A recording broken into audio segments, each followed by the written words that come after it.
When you're selling your home, one of the hurdles you'll have is the physical inspection or home inspection.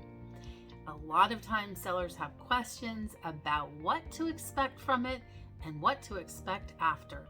So that's the focus of this week's episode of Selling with Shannon. I'm Shannon with the Shannon Jones Team at Keller Williams Realty in Long Beach, California.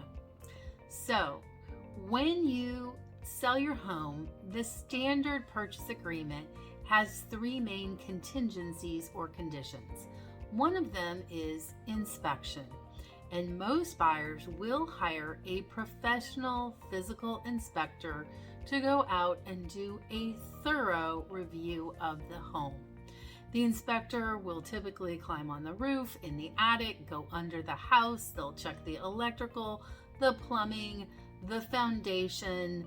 They'll turn on the dishwasher. They'll turn on the heater and air conditioner. They'll make sure that everything is in proper condition.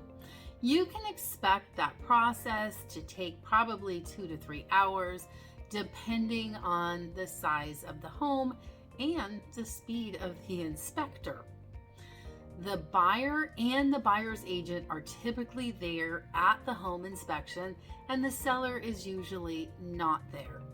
At the end of the inspection, either there on site or later, the inspector will provide the buyer with a written or digital report, basically detailing all of the findings. And it's typical, most houses do have something wrong.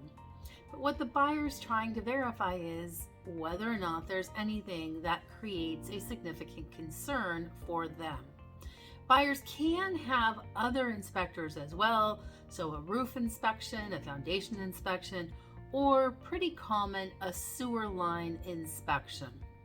Once the buyer has had an opportunity to review that report with their agent, they may put together what's called a request for repairs and ask you, the home seller, to take some action.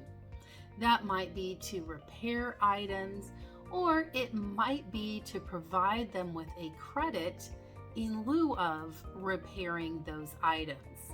As a seller, you don't have to do anything. You don't even really have to respond to their request, though I do recommend you respond. The contract in California says every house is being sold as is, unless you came to some other agreement in the contract, but it also gives the buyer the right to do a reasonable inspection. So you do need to provide them with access in order to do this investigation. When you get a request, it's wise to look at it and determine whether or not the buyer's request is reasonable. So if you said no and this buyer went away, is the next buyer likely to ask for the same things? Work with your agent to structure a response that will allow you to move forward. If you have any questions about the home inspection process, let us know. And here's something to consider. If you don't want to have any surprises at all from the inspection, and you have some concerns that may be the case, you can actually hire an inspector and do your own inspection prior to putting the home on the market. The thing to note, though, is that if the inspector finds anything that you weren't aware of, you will now need to disclose that to potential buyers. Thanks for watching, and if you have any issues or topics you'd like us to address on future videos, let us know.